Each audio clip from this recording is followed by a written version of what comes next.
গত কদিন আগে হরিণঘাটার এক বিধায়ক কুরআন শরীফকে নিয়ে বাজে মন্তব্য করেছে। শুধু কুরআন শরীফকে আঘাত দিয়েছে, ধর্মীয়ভাবে মুসলিম সমাজের বুকে আঘাত লাগবেই, এটা স্বাভাবিক। সাথে সাথে একজন ভারতীয় হিসাবেও সংবিধানের 25 নম্বর ধারাকে সরাসরি আক্রমণ করেছে, এটাও আমার বুকে লাগবে। আমরা জানি আপনি যখন কাজটা ছিল পুলিশের, সুমোটো মামলা করবে পুলিশের পক্ষ থেকে, মমতা ব্যানার্জির পক্ষ থেকে মামলা করে ওই অসীম বাবুকে জেলের মধ্যে রাখা দরকার ছিল, সে মামলা করেনি।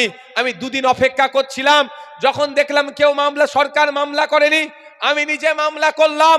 আজকে ডেটে প্রায় 200-র অধিক মামলা হয়ে গিয়েছে, অভিযোগ জমা পড়েছে অসীম বিশ্বাসের নামে বিরুদ্ধে। এখন পর্যন্ত কি অসীম বিশ্বাসকে গ্রেফতার করেছে? কেন করেনি? গ্রেফতার করার দায়িত্ব কার বলুন?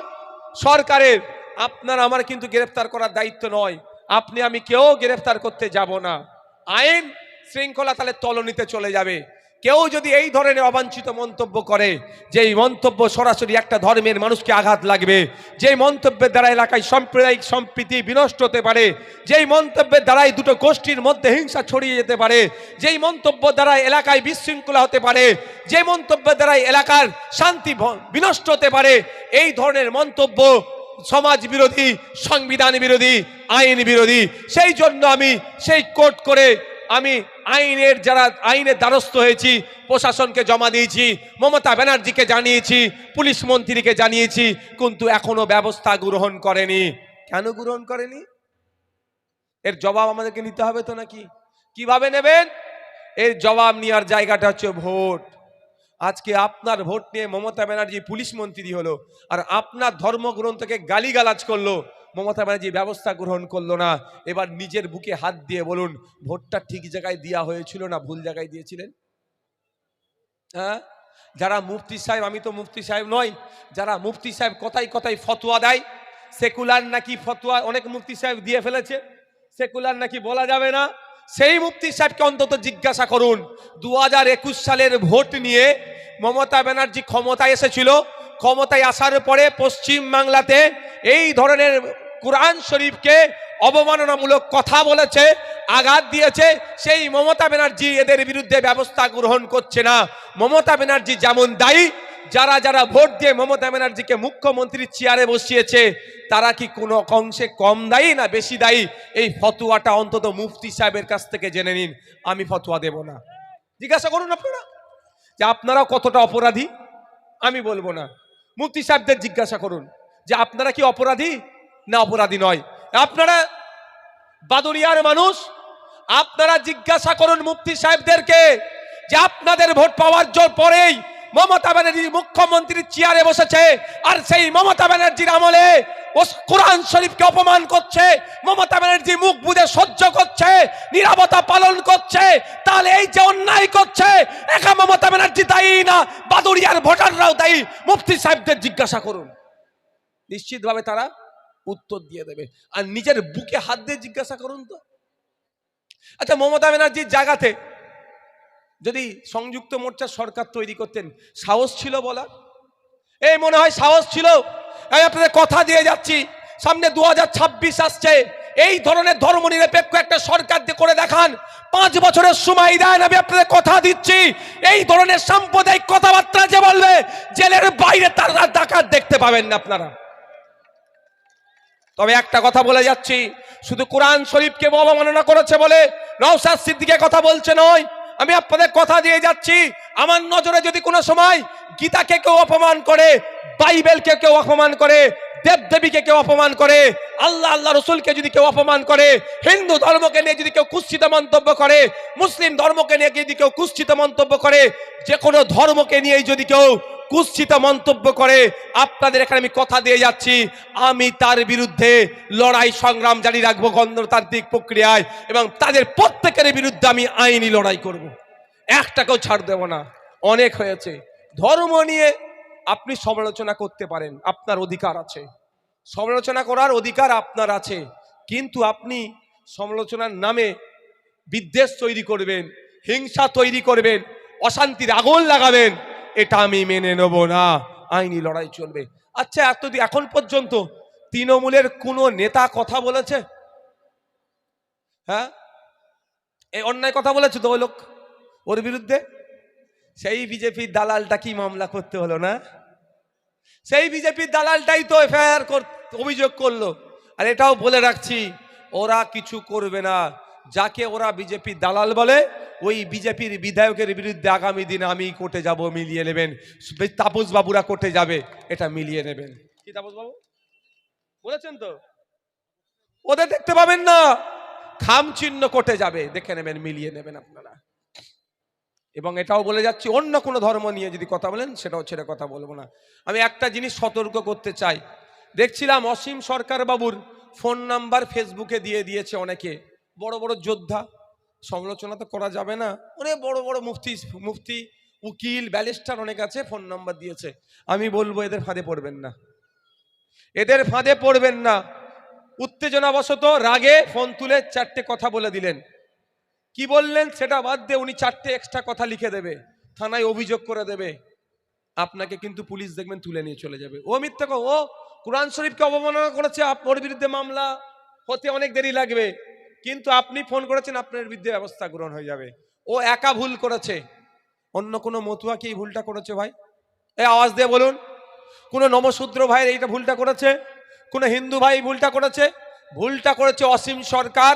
আমাদের লড়াই সংগ্রাম গণতান্ত্রিক প্রক্রিয়ায় অসীম সরকারের বিরুদ্ধে থাকবে। তবে অনুরোধ করছি আমি এটাই, ওই নাম্বার দিয়েছে বলে হুট করে ফোন করে যেন কোনো ভালো কথাই আর খারাপ কথাই কিচ্ছু বলার দরকার নেই। আপনার গায়ে জ্বালা ধরেছে, আমার গায়ে জ্বালা ধরেছে, আমি কি করব? থানায় গিয়ে অভিযোগ করব।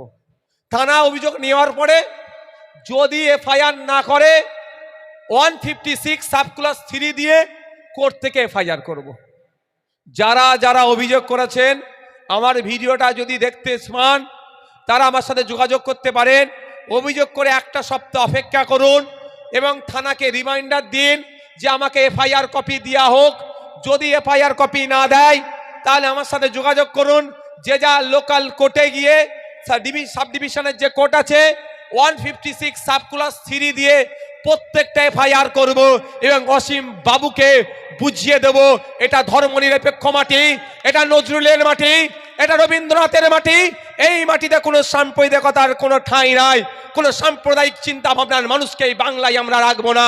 গণতান্ত্রিক মাধ্যমে, আইনের মাধ্যমে, বিচার ব্যবস্থার মাধ্যমে ওর মুখকে আমরা বন্ধ করব।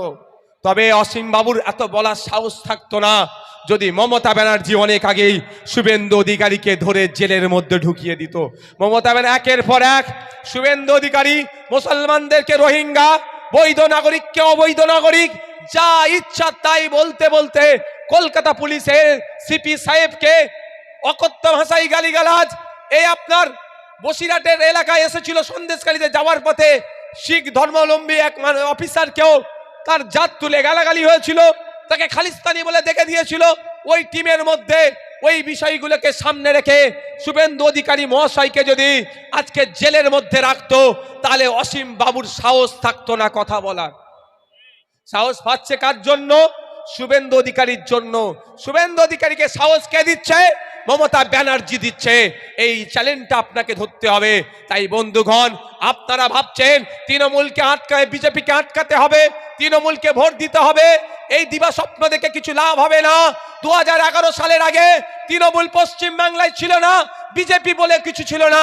21-এর পরে পশ্চিম বাংলায় তৃণমূল এসেছে, তাই বিজেপি এসেছে। 2026 সালে লড়াই সংগ্রাম করতে হবে, গণতান্ত্রিক পদ্ধতিতে ভোট করাতে হবে। 2026 সালে বিজেপিকে যেমন আমরা আটকাবো, সাথে সাথে তৃণমূলকে আটকাতে হবে। কিন্তু ফর্মুলা বলছে 2011-এর আগে বিজেপি তৃণমূল ছিল না, বিজেপিও ছিল না। 2011-এর পরে তৃণমূল আসলো, বিজেপিকে সাথে করে নিয়ে আসলো। এ থেকে বোঝা যাচ্ছে তৃণমূল এসেছে, কাঁধে বিজেপিকে চড়িয়ে নিয়ে এসেছে। তাই 2026 সালে তৃণমূলকে হারালেই বিজেপি আবার ব্যাকে চলে যাবে। ফর্মুলা তো এটাই বলছে ভাই। এই বাপের বয়সী যারা আছে বলো তো, 2011 সালে বিজেপি বলে কিছু জানতে আপনারা? পশ্চিমবাংলায় এত লোক উঠে দাঁড়িয়ে পড়েছে কেন? এত লোক দাঁড়িয়ে আছে কেন? কিসের জন্য দাঁড়িয়ে আছে? না বিয়ে দাও, নাহলে সিটে বসো যদি বেশি লোক হয়ে যায়।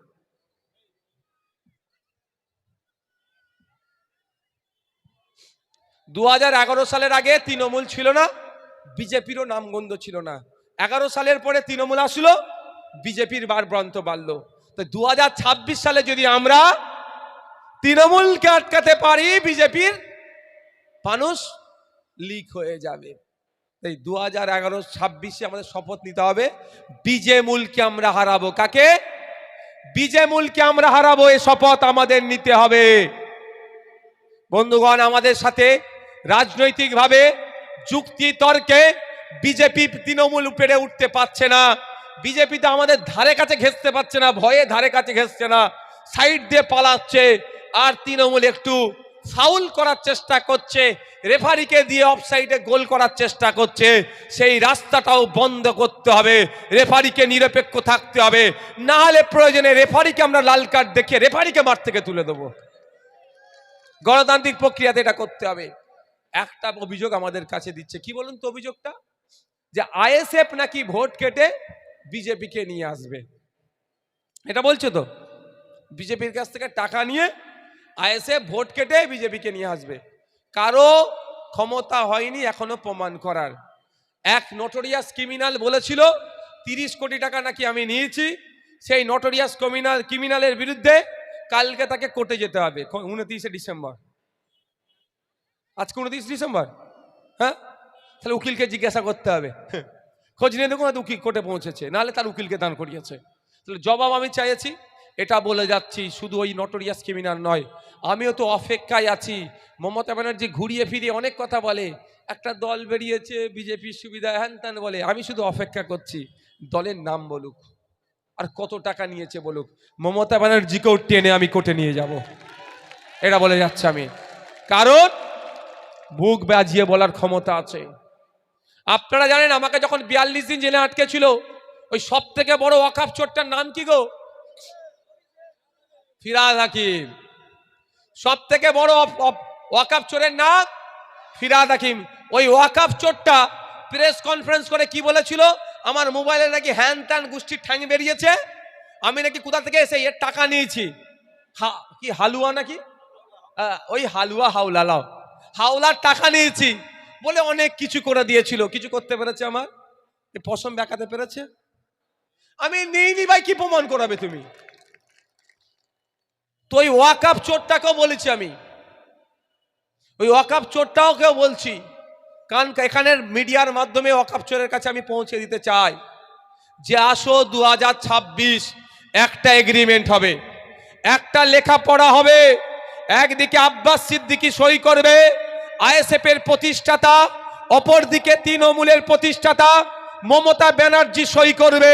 ওখানে লেখা থাকবে, আব্বাস সিদ্দিকী ভাইজান লিখবে, আইএসএফ যেখানে যেখানে প্রার্থী দেবে ওখানে যদি বিজেপি আসে সেই সমস্ত দায়ভার আইএসএফ মেনে নেবে, আর তৃণমূল যা শাস্তি দেবে মাথা পেতে মেনে নেবে। কিন্তু ওই কাগজে তৃণমূলের প্রতিষ্ঠাতা মমতা ব্যানার্জিকেও সই করতে হবে। মমতা ব্যানার্জি লিখবে 2026 সালে তৃণমূল যেখানে যেখানে প্রার্থী দেবে ওখানে ভোট কেটে যদি বিজেপি আসে সমস্ত দায়ভার তৃণমূলকে নিতে হবে, আর যা শাস্তি আইএসএফ দেবে সব তৃণমূলকে মেনে নিতে হবে। তাহলে দুধকে দুধ পানিকে পানি হবে। আমি যদি বিজেপির বিরুদ্ধে লড়াই করতে চাই আমি সই করব, আর আমি যদি নাম কাওয়াস্তে মুখে লড়াই পর্দার আড়ালে দোস্তি করি তাহলে আমি সই করব না। তাই আজকের পর থেকে যদি কেউ বলে যে আইএসএফ বিজেপির সুবিধা করে দেবে, বলবে থামো বাবু থামো, একটু চুপ করো, আব্বাস ভাইজান সই করবে আর তুমি মমতা ব্যানার্জিকে রেডি করো। আব্বাস ভাইজান বিজেপিকে আটকানোর জন্য যে কোনো এগ্রিমেন্টে সই করতে প্রস্তুত আছে। তোমার দিদিমণি প্রস্তুত আছে নাকি তুমি আগে খোঁজ করে নিয়ে আসো। সই করবে মনে হয়? সই করবে না, কারণ পরিবারের লোকজন আর এই ওয়াকফ চোরেরা যা দুর্নীতি করেছে। সকালবেলা হয়তো দেখুন মমতা ব্যানার্জি সই করে দিল যে বিজেপিকে আটকানোর জন্য সই করছি, সন্ধ্যাবেলা দেখবেন তিহার জেলে পরিবারের লোকজন আর ওয়াকফ চোরগুলো তিহার জেলে লাল চা খাচ্ছে। জেলে দুধ চা দেয় না, জেলে কি চা দেয়? লাল চা। আমি জেলে খেটে এসছি তো, আমি জেল খেটে এসছি মানুষকে বাঁচানোর জন্য, আর ওরা জেল খাটছে চুরি করার জন্য। এটা ডিফারেন্স আমাদের সাথে। তাহলে আজকের পর থেকে যদি কেউ বলে, আজকের পর থেকে যদি কেউ বলে 5টা। আচ্ছা, আজকের পর থেকে যদি কেউ বলে আইএসএফ ভোট কেটে বিজেপির সুবিধা করবে, তখন একটা কথাই বলবেন, তৃণমূল সুবিধা করবে কি করবে না, বলে না করবে না, তাহলে এগ্রিমেন্টে আসো। কারণ ওরা এগ্রিমেন্ট করবে না, কারণ 2021 সালে 77টা সিট ভোট কেটে তৃণমূল বিজেপিকে উপহার দিয়েছে, সেসব লিস্ট আমাদের কাছেও আছে। আমরাও 2021-এ লড়াই করেছি, আমরা ভোট কেটে কার সুবিধা করে দিয়েছি, কি তৃণমূল সুবিধা করে দিয়েছে। 77টা সিট বিজেপি কি করে পেল, সব তথ্য আমাদের কাছে আছে। অনেক রাগ আছে, তখন সুদে আসলে কিন্তু যদি এগ্রিমেন্ট হয় আমরা মিটিয়ে নেব। আমি যদি ভোট কেটে বিজেপি আসে, গাছে আমার পা উঁচুর দিকে মাথা নিচু করে যত ইচ্ছা তৃণমূল পিটাবে, আমি মার খেয়ে নেব। আর 2021-এর রেকর্ডটা একটু বাজিয়ে দিই, 77টা সিটে ভাই আপনি গিফট করেছেন বিজেপিকে, এগ্রিমেন্ট আমাদের সাথে থাকবে, কি হবে বার ব্রান্ত বাড়লো। তো 2026 সালে যদি আমরা তৃণমূলকে আটকাতে পারি, বিজেপির মানুষ লিক হয়ে যাবে। এই 2026-এ আমাদের শপথ নিতে হবে, বিজেমূলকে আমরা হারাবো। কাকে? বিজেমূলকে আমরা হারাবো, এই শপথ আমাদের নিতে হবে। বন্ধুগণ, আমাদের সাথে রাজনৈতিকভাবে যুক্তি তর্কে বিজেপি তৃণমূল উপরে উঠতে পারছে না, বিজেপি তো আমাদের ধারে কাছে ঘেঁষতে পারছে না, ভয়ে ধারে কাছে ঘেঁষছে না, সাইড দিয়ে পালাচ্ছে। আর তৃণমূল একটু ফাউল করার চেষ্টা করছে, রেফারিকে দিয়ে অফসাইডে গোল করার চেষ্টা করছে, সেই রাস্তাটাও বন্ধ করতে হবে। রেফারিকে নিরপেক্ষ থাকতে হবে, না হলে প্রয়োজনে রেফারিকে আমরা লাল কার্ড দেখিয়ে রেফারিকে মাঠ থেকে তুলে দেবো। গণতান্ত্রিক প্রক্রিয়াতে এটা করতে হবে। একটা অভিযোগ আমাদের কাছে দিচ্ছে, কি বলুন তো অভিযোগটা, যে আইএসএফ নাকি ভোট কেটে বিজেপিকে নিয়ে আসবে। এটা বলছো তো, বিজেপির কাছ থেকে টাকা নিয়ে আইএসএফ ভোট কেটে বিজেপিকে নিয়ে আসবে। কারো ক্ষমতা হয়নি এখনো প্রমাণ করার। এক নোটোরিয়াস ক্রিমিনাল বলেছিল 30 কোটি টাকা নাকি আমি নিয়েছি, সেই নোটোরিয়াস ক্রিমিনালের বিরুদ্ধে কালকে তাকে কোর্টে যেতে হবে। 29 ডিসেম্বর, আজকে 29 ডিসেম্বর, হ্যাঁ, তাহলে উকিলকে জিজ্ঞাসা করতে হবে, খোঁজ নিয়ে দেখুন উকিল কোর্টে পৌঁছেছে, নাহলে তার উকিলকে দান করিয়েছে। তাহলে জবাব আমি চাইছি, এটা বলে যাচ্ছি, শুধু ওই নোটোরিয়াস ক্রিমিনাল নয়, আমিও তো অপেক্ষায় আছি। মমতা ব্যানার্জি ঘুরিয়ে ফিরিয়ে অনেক কথা বলে, একটা দল বেরিয়েছে বিজেপির সুবিধা হ্যান ত্যান বলে, আমি শুধু অপেক্ষা করছি দলের নাম বলুক আর কত টাকা নিয়েছে বলুক, মমতা ব্যানার্জিকেও টেনে আমি কোর্টে নিয়ে যাব, এটা বলে যাচ্ছে আমি। কারণ বুক বাজিয়ে বলার ক্ষমতা আছে। আপনারা জানেন আমাকে যখন 42 দিন জেলে আটকে ছিল, ওই সব থেকে বড় ওয়াকাফ চোরটার নাম কি গো? ফিরহাদ হাকিম। সব থেকে বড় ওয়াকাফ চোরের নাম ফিরহাদ হাকিম। ওই ওয়াকাফ চোরটা প্রেস কনফারেন্স করে কি বলেছিল, আমার মোবাইলে নাকি হ্যান ত্যান গোষ্ঠীর ঠ্যাং বেরিয়েছে, আমি নাকি কোথা থেকে এসে এর টাকা নিয়েছি, কি হালুয়া নাকি, ওই হালুয়া হাওলার টাকা নিয়েছি বলে অনেক কিছু করে দিয়েছিল। কিছু করতে পেরেছে আমার পশম বেঁকাতে পেরেছে? আমি নেইনি ভাই, কি প্রমাণ করাবে তুমি? তো ওই ওয়াকাফ চোরটাকেও বলেছি আমি, ওই ওয়াকাফ চোরটাও কেউ বলছি, কারণ এখানের মিডিয়ার মাধ্যমে ওয়াকাফ চোরের কাছে আমি পৌঁছে দিতে চাই যে আসো 2026 একটা এগ্রিমেন্ট হবে, একটা লেখাপড়া হবে। একদিকে আব্বাস সিদ্দিকী সই করবে, আইএসএফ এর প্রতিষ্ঠাতা, অপরদিকে তৃণমূলের প্রতিষ্ঠাতা মমতা ব্যানার্জি সই করবে। ওখানে লেখা থাকবে, আব্বাস সিদ্দিকী ভাইজান লিখবে, আইএসএফ যেখানে যেখানে প্রার্থী দেবে ওখানে যদি বিজেপি আসে সেই সমস্ত দায়ভার আইএসএফ মেনে নেবে, আর তৃণমূল যা শাস্তি দেবে মাথা পেতে মেনে নেবে। কিন্তু ওই কাগজে তৃণমূলের প্রতিষ্ঠাতা মমতা ব্যানার্জিকেও সই করতে হবে। মমতা ব্যানার্জি লিখবে 2026 সালে তৃণমূল যেখানে যেখানে প্রার্থী দেবে ওখানে ভোট কেটে যদি বিজেপি আসে সমস্ত দায়ভার তৃণমূলকে নিতে হবে, আর যা শাস্তি আইএসএফ দেবে সব তৃণমূলকে মেনে নিতে হবে। তাহলে দুধকে দুধ পানিকে পানি হবে।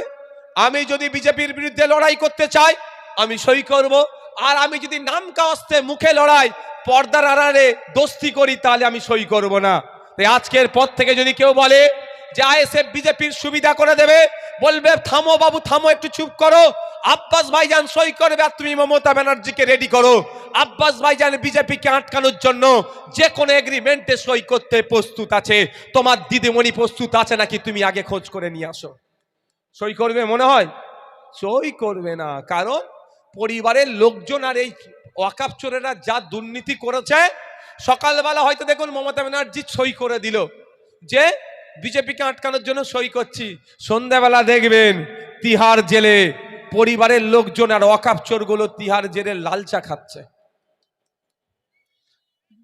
জেলে দুধ চা দেয় না, দিলে কি চা দেয়? লাল চা। আমি জেলে খেটে এসছি তো, আমি জেল খেটে এসছি মানুষকে বাঁচানোর জন্য, আর ওরা জেল খাটছে চুরি করার জন্য। এটা ডিফারেন্স আমাদের সাথে। তাহলে আজকের পর থেকে যদি কেউ বলে, আচ্ছা, আজকের পর থেকে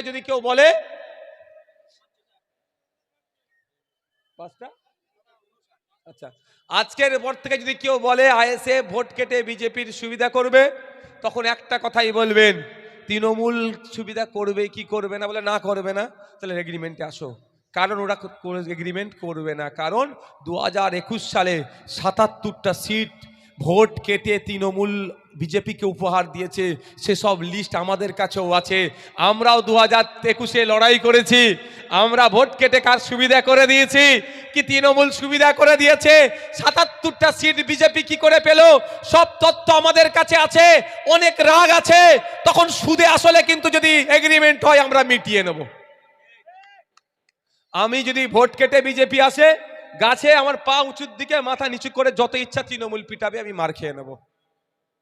আর 2021-এর রেকর্ডটা একটু বাজিয়ে দিই, 77টা সিটে ভাই আপনি গিফট করেছেন বিজেপিকে, এগ্রিমেন্ট আমাদের সাথে থাকবে। কি হবে?